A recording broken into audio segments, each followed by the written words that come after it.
Hello guys, welcome back. അപ്പം ഞാൻ വീണ്ടും വന്നു. പക്ഷേ വലിയ കാര്യമൊന്നുമില്ല. കാരണം ഇന്ന് നമ്മൾ വന്നിരിക്കുന്നത് പേപ്പറും കൊണ്ടാണ്. പന്നൊക്കെ പരീക്ഷ കണ്ടുപിടിച്ച് തരാനാവും. അപ്പോൾ നമുക്ക് തുടങ്ങാം. ഇതെന്താ വെച്ച് കഴിഞ്ഞാൽ ഞാൻ വരാൻ ലേറ്റ് ആയിരുന്നു വെച്ച് കഴിഞ്ഞാൽ 10th റിസൾട്ട് കണക്കല്ലായിരുന്നു. അതിന് പുതിയ കമ്മലാണ്. 10th റിസൾട്ട് കണക്കല്ലായിരുന്നു എൻ്റെ +1 റിസൾട്ട്. കാരണം ഇങ്ങനെ ആയിരുന്നെങ്കിൽ ഇത് ഇങ്ങനെയാണ് വരുന്നത്. ഗ്രാഫൊക്കെ കുത്തനെ താഴോട്ടാണ് പോകുന്നത്. സോ ഞാൻ ഭയങ്കര ഡിസപ്പോയിൻ്റ് ആയിരുന്നു. വീട്ടുകാർ ഡിസപ്പോയിൻ്റ് അല്ലെങ്കിലും ഞാൻ നല്ല ഡിസപ്പോയിൻ്റ് ആയിരുന്നു. വീട്ടിലും അത്യാവശ്യം സീൻ ഉണ്ടായിരുന്നു. നല്ല പഠിപ്പ് പിടിച്ചിട്ടാണല്ലോ മോൾ അങ്ങോട്ട് ചെന്നത്. ബട്ട് അത് കഴിഞ്ഞു. എനിക്ക് ഫസ്റ്റൊക്കെ പേപ്പർ കിട്ടിയ വശം എൻ്റെ എല്ലാം പറന്നുപോയി, കിളിയൊക്കെ പറഞ്ഞത്. കാരണം കുറേന്ന് ഉറപ്പായിരുന്നെങ്കിലും പക്ഷെ ഇങ്ങനെ കുറഞ്ഞാൽ ഒരിക്കലും വിചാരിച്ചില്ല. കാരണം കുറേ ക്വസ്റ്റ്യൻസൊക്കെ ഞാൻ അറിയുന്ന വെച്ച് എഴുതിയ ക്വസ്റ്റ്യൻസ് മനസ്സിലാവാതെ തെറ്റിപ്പോയി. നൈസ് ട്രൈ കമ്പുച്ചി. അങ്ങനെയായിരുന്നു. മാർക്ക് കണ്ടാൽ എല്ലാവർക്കും മനസ്സിലാവും. ഞാൻ ഫസ്റ്റ് കിട്ടിയ പേപ്പറായിരുന്നു കെമിസ്ട്രി എക്സാം. എനിക്ക് വലിയ കുഴപ്പമുണ്ടായില്ല. എന്നാൽ വലിയ നല്ലതൊന്നും ഞാൻ പറയുന്നില്ല, പക്ഷെ കുഴപ്പമുണ്ടായില്ല. അങ്ങനെയായിരുന്നു. അപ്പം ഞാൻ വിചാരിച്ചു കെമിസ്ട്രി അത്യാവശ്യം മാർക്കുണ്ടാകുമെന്ന് വിചാരിച്ചിട്ടുണ്ടായിരുന്നു. പക്ഷേ എന്താ പറ്റിയെന്ന് വെച്ചാൽ എനിക്കറിയില്ല. പക്ഷേ 60ൽ 26.5 എനിക്ക് മാർക്ക്. കണ്ടോ? ഇതിൽ ഞാൻ പറയാം. 11ാമത്തെ ക്വസ്റ്റ്യൻ എനിക്ക് അറിയുന്നതായിരുന്നു. പക്ഷെ അതും തെറ്റിച്ച് വെച്ചു. അത് എന്തിനാണ് ഞാൻ തെറ്റിച്ചെന്നുള്ളത് എനിക്ക് ഇപ്പോഴും അറിയില്ല. ഇങ്ങനെ മറ്റേക്കാണ് എഴുതിയത്. പക്ഷെ എന്തോ ഒരു ചെറിയ, നമ്മൾ പറയില്ലോ ഇങ്ങനെ, എന്തോ ഒരു ചെറിയ ഇതിലാണ് തെറ്റിയത്. പിന്നെ ഞാൻ എഴുതണമെന്ന് വെച്ച് മാറ്റി വെച്ചിട്ടുണ്ടായിരുന്നു ഒരു ക്വസ്റ്റ്യൻ. മീൻസ് അതിലധികം എഴുതുന്നതുകൊണ്ട് ഫസ്റ്റ് തന്നെ അധികം സമയം കളയണ്ട, നമുക്ക് അവസാനം എഴുതാൻ വെച്ച് മാറ്റി വെച്ച് ക്വസ്റ്റ്യൻ എഴുതാൻ മറന്നുപോയി. ബുദ്ധി അധികമായി എൻ്റെ കുറേ പ്രശ്നങ്ങളും ബുദ്ധി ഇല്ലാത്തതിൻ്റെ കുറേ പ്രശ്നങ്ങളും എഴുതുന്നുണ്ട് ഞാൻ. എന്താ ചെയ്യുക? പിന്നെ മറ്റേ ലൂവി സ്ട്രെച്ചർ വരയ്ക്കാണ്ടിരുന്നില്ലേ, മറ്റേ ഓക്സോണിൻ്റെ അതെൻ്റെ മനസ്സിനോട് പല പ്രാവശ്യം പറഞ്ഞു, നീ എഴുതി കുത്തിവെക്കുന്നത് തെറ്റാണെന്ന്. ഞാൻ പക്ഷെ വിശ്വസിച്ചില്ല. ഓക്കെ, അപ്പോൾ ഇങ്ങനെ അത്യാവശ്യം നല്ല രീതിക്ക് തന്നെ കെമിസ്ട്രി എനിക്കൊന്നും പറയാനില്ല, ഗംഭീരം. ആ ലെവലായിരുന്നു. അല്ലാണ്ട് ഇതിലൊക്കെ ഞാൻ എന്ത് പറയാനാ ഗൈസ്, ഞാൻ മുഞ്ചിൽ പ്രതീക്ഷയില്ല സത്യം. 10th എക്സ്പെക്ടേഷൻ വെച്ചിട്ട് പോയി കഴിഞ്ഞാൽ വൻ ഇതായി. 10th എനിക്ക് കെമിസ്ട്രിയിലൊക്കെ എനിക്ക് മാർക്കോളം എൻ്റെ നീ ടീച്ചറിനെ കൊല്ലും.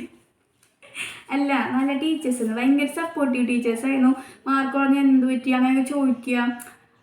10th +1 വരുമ്പോൾ വെച്ച് കഴിഞ്ഞാൽ നമ്മളങ്ങനെ കെയർ ചെയ്യായിരുന്നു. 10th പിന്നെ നമുക്ക് ടീച്ചേഴ്സ് നല്ല കെയറിങ് ആയിരിക്കും. നമുക്കത് +1 വരുമ്പോഴേ മനസ്സിലാവുള്ളൂ.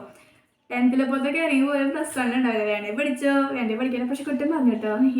ഞാൻ അമ്മേനെ വിളിച്ചിരുന്നായിരുന്നു. കെമിസ്ട്രി ടീച്ചർ വന്നിട്ടുണ്ടായില്ല. ഭാഗ്യം. കെമിസ്ട്രി ടീച്ചർ വന്നിട്ടുണ്ടായില്ല. ഞാൻ അമ്മേനെ കൊണ്ട് ചെന്നിട്ട് അമ്മയ്ക്ക് എല്ലാവരും കാണുമെന്ന് പറഞ്ഞപ്പോൾ ഞാൻ എല്ലാവരും കാണിച്ചു കൊടുക്കുന്നു. ഇപ്പം എന്താ പറഞ്ഞത്, ഞാനായിട്ട് കുറച്ചില്ല. കെമിസ്ട്രി ടീച്ചർ വന്നില്ല. ആൾക്ക് എന്തോ ഉണ്ടായിരുന്നു, ആൾ വന്നില്ലായിരുന്നു. Physics just പാസ്സാണ്. ആലോചിക്കുമ്പോൾ എനിക്ക് എന്തോ പോലെയുണ്ട്. പക്ഷേ ശരിയാക്കാം എന്ന് വിചാരിക്കണം. എനിക്കറിയില്ല. അയ്യോ പേടിയാണ്. ജസ്റ്റ് പാസ്സാണ്. 60ൽ 19 മാർക്ക്. ലൈഫിൽ എനിക്ക് ഇങ്ങനത്തെ മാർക്ക് കിട്ടിയിട്ടില്ല.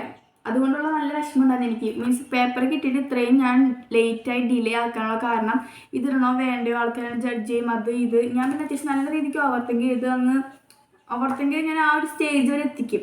അങ്ങനത്തെ ആളുകളെങ്കിൽ നാട്ടുകാർ ആരെങ്കിലും എന്നെ പറ്റി എന്തെങ്കിലുമൊക്കെ ചെറിയ രീതിക്ക് പറഞ്ഞാലും എനിക്കത് ഭയങ്കരമായിട്ട് കൊള്ളും. ഞാൻ കുറേ നേരം ആലോചിച്ചുകൊണ്ടിരിക്കും. അതുകൊണ്ട് എനിക്ക് വേണോ വേണ്ടയോ അങ്ങനൊരു ഇതുണ്ടായിരുന്നു. പക്ഷേ ഞാൻ വിചാരിച്ചു എന്തെങ്കിലും ആവട്ടെ എന്ന് വിചാരിച്ചിട്ടാണ് ഇപ്പോൾ ഞാൻ ഇതിടുന്നത്. ഈ വീഡിയോ ഞാൻ എന്തായാലും ഇടും, അതാണ് മെയിൻ. അപ്പോൾ ഫിസിക്സ് 19 വെരി ഗുഡ്. എല്ലാത്തിനും പാസ്സായോന്ന് അറിയണ്ടേ നിങ്ങൾക്ക്? അറിയിക്കാം ഞാൻ. അയ്യോ, കുറേ ഞങ്ങളൊക്കെ പൊട്ടും, നിങ്ങളൊക്കെ പിന്നെയും പാസ്സാവുന്നു പറയാൻ ഞാൻ പറ്റിയൊരു വേണ്ടി നിൽക്കാം. ഹിന്ദി 56 80. ഹിന്ദി ഞാൻ ഒന്നും പഠിക്കാനാണ് ഞാൻ പോയത്. സീരിയസ് ആയിട്ട് പറഞ്ഞാൽ ഹിന്ദി എനിക്കറിയില്ല. ഹിന്ദി ഞാൻ അങ്ങനെ പഠിക്കാറില്ല. അത് എനിക്ക് എത്തുന്നത് ശ്യാം മാഷാണ്. ആളെടുക്കുമ്പോൾ ഞാൻ അങ്ങനെ പഠിക്കാറില്ല. പിന്നെ ക്ലാസ് വെച്ച് പഠിപ്പിക്കുമായിരുന്നു കേട്ടോ. ഞങ്ങൾക്ക് സമയം ഉണ്ടാവാറുണ്ട്. പിന്നെ ഇപ്രാവശ്യം അതായത് ടീച്ചർ അത്യാവശ്യം ക്ലാസ്സിൽ വെച്ച് ഞങ്ങൾക്ക് ക്ലാസ് എടുത്ത് പോകുമ്പോൾ തന്നെ റിവിഷൻ നടത്തിയിട്ടുണ്ടായിരുന്നു. പിന്നെ പരീക്ഷയ്ക്ക് മുന്നേ റിവിഷൻ നടത്തിയിട്ടുണ്ടായിരുന്നു. സോ എനിക്ക് ക്ലാസ്സിൽ വെച്ച് പഠിച്ച ആ സംഭവത്തൊന്നും ഞാൻ എഴുതിയാണ്. എനിക്ക് വീട്ടിൽ നിന്ന് പഠിക്കാൻ ഹിന്ദി ഒന്നും പഠിക്കത്തില്ലടേ, അതാ മെയിൻ. പഠിക്കുമെങ്കിൽ അത്യാവശ്യം ഇനി നല്ല മാർക്ക് കിട്ടിയാണ്. പിന്നെ സ്പെല്ലിംഗ് മിസ്റ്റേക്ക് ശ്രദ്ധിക്കാൻ പറഞ്ഞിട്ട് എന്നോട് നല്ല രീതിയിൽ. കാരണം മിക്കതിലും സ്പെല്ലിംഗ് മിസ്റ്റേക്കാണ് എനിക്ക് കൂടുതൽ. ഒരുപാട് സ്പെല്ലിംഗ് മിസ്റ്റേക്ക് എനിക്ക് വന്നിട്ടുണ്ട്. ടീച്ചർ എല്ലാത്തിനും ട്രെയിൻ കണക്ക് ഇങ്ങനെ വരച്ചിട്ടിട്ടുണ്ട്. പിന്നെ പോസ്റ്റർ ഇതിനൊക്കെ എനിക്ക് ഫുൾ മാർക്ക് കിട്ടിയിട്ടുണ്ട്. പക്ഷെ എനിക്ക് സെൻറ്റൻസ് ബിൽഡ് ചെയ്യാനും നല്ല രീതിക്ക് സ്പെല്ലിംഗ് മിസ്റ്റേക്ക് എനിക്ക് വരുന്നുണ്ട്. അത് എനിക്ക് ശ്യാമാഷ് ഇടുമ്പോൾ എടുക്കുമ്പോൾ തൊട്ട് ആളിങ്ങനെ ട്രെയിൻ വരച്ച് കളിക്കാറുണ്ട്. എൻ്റെ പേപ്പർ ആൾക്കൊരു തീവണ്ടിപ്പാതയായിരുന്നു. കാരണം കണ്ട എന്തുവാ ഇത് ഉണ്ടോ, കാണാൻ കഴിയുന്നുണ്ടോ നിങ്ങൾക്ക്? പറ്റും, സൂക്ഷിച്ച് നോക്കിയിട്ടുണ്ട്. ഫുൾ ട്രെയിനാണ്. ഫുൾ അടിയിൽ നിറച്ച് റെഡിങ് കൊണ്ട് വരച്ചിട്ടേക്കാണ്. ഇബ്രാഹിം അലിയുടെ ക്യാരക്ടർ സ്കെച്ചാണ് സംഭവം. എന്താ പറ്റിയെന്ന് എനിക്കറിയില്ല. എന്തോ പറ്റി, ആൾ ഫുൾ പറ്റിയിട്ടുണ്ട്. എന്തിനും എനിക്ക് മനസ്സിലായില്ല. പോട്ടെ, മറക്കാം എല്ലാം. അങ്ങനെ കുഴപ്പമില്ല. ഞാനെല്ലാം എഴുതിയിട്ടുള്ളതുകൊണ്ട് എനിക്ക് 56 I am satisfied with this mark. 56 എനിക്ക് അത്യാവശ്യം മാർക്ക് ഇതിലും ഉണ്ടാവാറുണ്ട്. പക്ഷെ ഞാൻ പഠിച്ചിട്ടുണ്ടായില്ല. ഹിന്ദിയും നല്ല മടിയുണ്ടായിരുന്നു.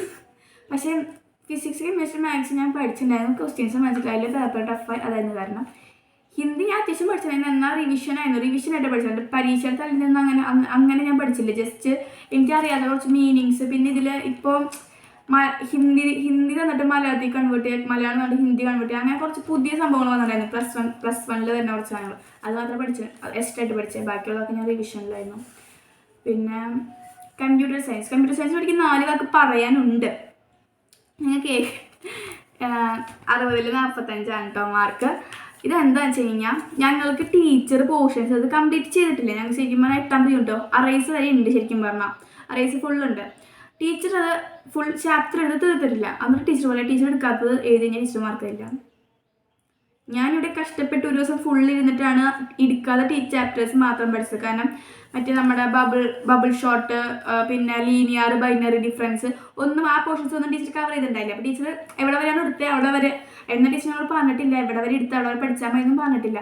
ടീച്ചർ പറഞ്ഞു ഞാൻ എടുക്കാത്തത് നിങ്ങൾ എഴുതി കഴിഞ്ഞാൽ ഞാൻ മാർക്ക് ഇട്ടില്ലെന്ന്. എന്നാൽ ടോട്ടൽ മാർക്ക് കുറച്ചിട്ടില്ല.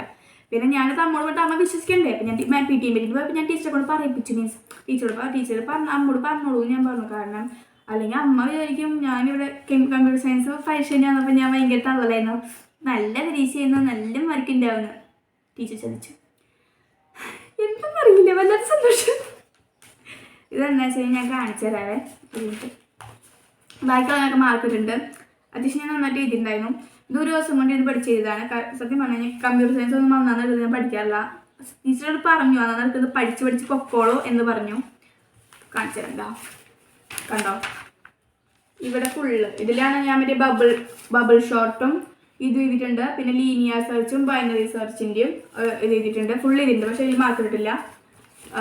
അതേപോലെ ഓപ്പറേറ്റിംഗ് സിസ്റ്റംസ്, ലാംഗ്വേജ് പ്രോസസ്സർ ഇതൊന്നും ടീച്ചർ എടുത്തിട്ടില്ല. അതുകൊണ്ട് തന്നെ ടീച്ചർ മാർക്ക് തരില്ല എന്നാണ് പറഞ്ഞത്. It's not fair. ബട്ട് നമുക്കിപ്പോൾ ഒന്നും ചെയ്യാൻ പറ്റില്ല. വലിയ പരീക്ഷയ്ക്ക് നോക്കാമെന്ന് വിചാരിക്കുന്നു. പിന്നെ ബബിൾ ഷോട്ടിൻ്റെ ഇതേ കണ്ടോ, ഒരു പേജ് ഫുള്ള് ഞാൻ എക്സ്പ്ലെയിൻ ചെയ്തിട്ടുണ്ട്, ഡെമോൺസ്ട്രേറ്റ് ചെയ്തിട്ടുണ്ട്. ബട്ട് മാർക്ക് തന്നിട്ടില്ല. വിഷമൊന്നുമില്ല. എന്തിനാ വിഷമിച്ചിട്ട് കാര്യമില്ലല്ലോ. പിന്നെ എൻട്രി കൺട്രോൾ ഗ്രൂപ്പും മെസ്സിക് കൺട്രോൾ ഗ്രൂപ്പിനും മാർക്ക് ഇട്ടില്ല. അങ്ങനെ വല്ലാത്ത ഭാഗ്യങ്ങൾ ഇപ്പോൾ ഈടായിട്ട് വരുന്നു. പക്ഷേ 45 മാർക്ക് എനിക്ക് വലിയ കുഴപ്പമൊന്നും തോന്നുന്നില്ല. എനിക്ക് ഇതിപ്പോൾ ക്രിസ്മസ് പരീക്ഷ അല്ലേടോ, സോ കുഴപ്പമില്ല. ബട്ട് ഞാൻ ഇരുന്ന് കരഞ്ഞു പോയ പേപ്പറാണ് ഇപ്പോൾ വരാൻ പോകുന്നത്, മാത്സ്. പ്ലസ് 1 പ്ലസ് 2 കയറിയപ്പോൾ ഞാൻ വിചാരിച്ചു maths is A easiest subject. 10th വരെ എനിക്ക് ഈസി ആയിരുന്നു. പ്ലസ് 1 തുടങ്ങിയപ്പോൾ സെറ്റ്സ്, റിലേഷൻസ് ആൻഡ് ഫങ്ഷൻസ് ഒക്കെ എനിക്ക് ഈസി ആയിരുന്നു. പിന്നീട് ഞാൻ കണ്ടതൊന്നും മാത്സ് അല്ല. ഇതെന്താ ഇതിങ്ങനൊരു സാധനം, പിന്നെ എക്സിൻ്റെ കൂടെ ഇതിങ്ങനൊരു സാധനം, പിന്നെ ലിമിറ്റ്, എനിക്കൊന്നും പറയാനില്ല. പക്ഷെ ഇതിൽ ലിമിറ്റൊന്നും വന്നിട്ടുണ്ടായില്ല. മാത്സിൽ 25. ടീച്ചർ എൻ്റെ ഒറ്റ നോട്ടം കൊണ്ട് മീൻസ് ടീച്ചറെ നോക്കണ കണ്ടപ്പോൾ എനിക്ക് മനസ്സിലായി എന്തുകൊണ്ടാണ്. കാരണം മാത്സ് ഞാൻ അത്യാവശ്യം നല്ല രീതിക്ക് പഠിച്ചിട്ടുണ്ടായിരുന്നു. കുറേ അത്യാവശ്യം എനിക്ക് പറ്റണ എഫർട്ടൊക്കെ ഞാൻ ഇട്ടിട്ടുണ്ടായിരുന്നു. പക്ഷേ എന്തോ പറ്റി. മാത്സ് ക്വസ്റ്റ്യൻ പേപ്പർ കണ്ടപ്പോഴേ എൻ്റെ കിളി പായി. അപ്പോൾ ഉള്ള ഇക്വേഷൻസും മറന്നുപോയി, ടെൻഷനായി, ഭ്രാന്തായി. പിന്നെ ഒരു കാര്യം ഉണ്ടായില്ല, ഞാൻ കാർക്കി പറ്റി നമ്മുടെ എലിപ്സും സൈക്കിള് ഹൈപ്പോബോള എന്നൊക്കെ പറഞ്ഞിട്ടൊരു ടേബിൾ വന്നിട്ടുണ്ടായില്ലേ, അതിലെൻ്റെ കറക്കി കുത്തിയിൽ 2 ശരിയായി. ഞാൻ നക്കിലുള്ള പൂവാ കുത്തിയിട്ടിട്ട് കളിച്ചതാണ്. 2 ശരിയായി. സന്തോഷം, മാത്രം സന്തോഷം. ഞാൻ ശരിയാവുമെന്ന് വെച്ച് കഷ്ടപ്പെട്ട് കുത്തിരുന്ന് ഡിറൈവ് ചെയ്തത് എവിടെ? ഡിറൈവ് അല്ലല്ലോ, മറ്റേ സംഭവം. അത് ഫുള്ളൊരു വെട്ടായിരുന്നു, ഒറ്റ വെട്ട്, അത്രേ ഉള്ളൂ. ഒരു പേജ് ഫുള്ള് ഞാൻ എഴുതി. മീൻസ് എൻ്റെ ആയപ്പോൾ അത് തെറ്റാണ്.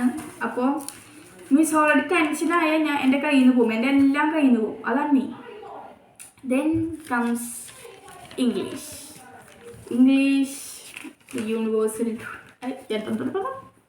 ഓക്കെ, നമുക്കിനി ഇംഗ്ലീഷ് പേപ്പർ. നല്ല ഫൈനൽ കഴിഞ്ഞില്ലേ? 1 2 3 4 5 6ാമത്തെ. ഇംഗ്ലീഷ് വഴി ഞാൻ 2 വാരം സംസാരിക്കാം. സത്യം പറഞ്ഞാൽ ഇംഗ്ലീഷ് എനിക്കറിയാം മേലായിരുന്നു. ഇതെങ്ങനെ കിട്ടിയത് എനിക്കറിയില്ല. എനിക്ക് ഇംഗ്ലീഷ് 74 ദി ഗുഡ്. എനിക്ക് ഇംഗ്ലീഷിൽ മാർക്ക് കിട്ടാറുണ്ട്, പണ്ട് കിട്ടാറുണ്ട്, ഇപ്പോഴും കിട്ടാറുണ്ട്. ഇപ്പം കിട്ടിയത് ഭാഗ്യം. കുറച്ച് കഴിയുമ്പോൾ കുറഞ്ഞ് വരുന്നതാണ് എനിക്ക് തോന്നുന്നത്. ടീച്ചർ പറഞ്ഞു സ്പെല്ലിംഗ് മിസ്റ്റേക്ക് ശ്രദ്ധിക്കണം. പിന്നെ എനിക്ക് ലാംഗ്വേജ്, നമ്മൾ സെൻറ്റൻസ് ക്രിയേറ്റ് ചെയ്ത് പോകുമ്പോൾ ഇത് കറക്റ്റായിട്ട് ഒരു സ്ട്രക്ചർ വേണം സെൻറ്റൻസിന്. അതൊക്കെ അത് നോക്കുന്നതാണ് ടീച്ചർ പറയുന്നത്. അപ്പോൾ അങ്ങനെ നോക്കാൻ പറഞ്ഞിട്ടുണ്ടായിരുന്നു. പിന്നെ അത്യാവശ്യം ഞാൻ എഴുതിയിട്ടുണ്ടായിരുന്നു. എനിക്ക് മീൻസ് നമ്മൾ പരീക്ഷ ചെയ്താൽ നമുക്ക് തോന്നുമല്ലോ, ഓ ഇത് കഴിക്കില്ല. എൻ്റെ ഇതിൽ ന്യൂസ് റിപ്പോർട്ട് എനിക്ക് ഭയങ്കര ഇഷ്ടമായിട്ടുണ്ടായിരുന്നു. അതിന് മാർക്കുണ്ട്, അതുകൊണ്ട് എനിക്ക് സന്തോഷം. എൻ്റെ ന്യൂസ് റിപ്പോർട്ട് ഞാൻ അത്യാവശ്യം ഞാൻ പറയാം, ഓ വാ ഉദട്ടോട്ടിസർക്ക് മീനൊക്കെ വേണ്ടി ഭയങ്കര എനിക്ക് എഴുതുമ്പോൾ തന്നെ എനിക്ക് ഭയങ്കര ഇഷ്ടമായിരുന്നു എൻ്റെ ന്യൂസ് റിപ്പോർട്ട്. അങ്ങനെ ഒരു സംഭവം ഉണ്ടായിരുന്നു. പിന്നെ ഒരുവിധം എല്ലാം എനിക്ക് ഭയങ്കര ഇഷ്ടം. പിന്നെ ട്രാവലേഴ്സ് എനിക്ക് അത്യാവശ്യം നല്ല ഇഷ്ടപ്പെട്ട് ഞാൻ എഴുതി വന്നപ്പോൾ എനിക്ക് തോന്നി നല്ലതാണെന്ന്. അങ്ങനെ തോന്നിയ ഒരു സംഭവമായിരുന്നു ട്രാവലേഴ്സ്. അപ്പോൾ ഇംഗ്ലീഷ് എനിക്ക് ഭയങ്കര ഇഷ്ടമായിരുന്നു, പേപ്പർ ഭയങ്കര ഇഷ്ടമായി. ഞാൻ എഴുതിയിട്ടെന്ന് എനിക്കത് തോന്നിയിട്ടുണ്ടായിരുന്നു. അപ്പോൾ ഇതൊക്കെയാണ് നമ്മുടെ എക്സാം പേപ്പേഴ്സ്. നിങ്ങൾ ചോദിച്ചതനുസരിച്ച്. പിന്നെ ഇപ്പം മാർക്ക് കിട്ടിയവർക്ക് നല്ല കാര്യം, കിട്ടാത്തവർ പേടിക്കണ്ട. അല്ലെങ്കിൽ എനിക്ക് തോന്നുന്നു 10th നിന്ന് പെട്ടെന്ന് വന്നാൽ നമ്മൾ പെട്ടെന്ന് പരീക്ഷ എഴുതി മാർക്ക് കുറഞ്ഞിട്ടുണ്ടെങ്കിൽ നമുക്ക് അത്യാവശ്യം നല്ല രീതിക്ക് വിഷമാവും, നല്ല രീതിക്ക് ഒരു ഡിപ്രസ്ഡ് മൂഡിലേക്ക് പോവാതിരിക്കുക. എന്തെങ്കിലുമൊക്കെ ആവട്ടെ, മാർക്കല്ലേ, പോകും വരും. നമ്മൾ തളരരുത്. ഓക്കെ, തളരരുത്. ഞാൻ ഒരാഴ്ച തളർന്നിരിക്കുകയായിരുന്നു. പിന്നെ ഞാൻ റിക്കവർ ആവല്ല, എനിക്ക് ഒരു ജാതി ഫീലായിരുന്നു. മീൻസ് എനിക്ക് മാത്രമാണ് മാർക്ക് കുറവല്ലോ, ഒരു ജാതി ഫീലായിരുന്നു. നിങ്ങൾക്ക് മനസ്സിലാവുമായിരിക്കും. പക്ഷെ പിന്നെ ഇപ്പം ഒരുവിധം കരകയറാനൊന്നുമില്ല ഇപ്പം തന്നെ. അപ്പം നമുക്ക് ഈ വീഡിയോ വൈൻഡപ്പ് ചെയ്യാം. അപ്പോൾ Tata, bye bye, thank you.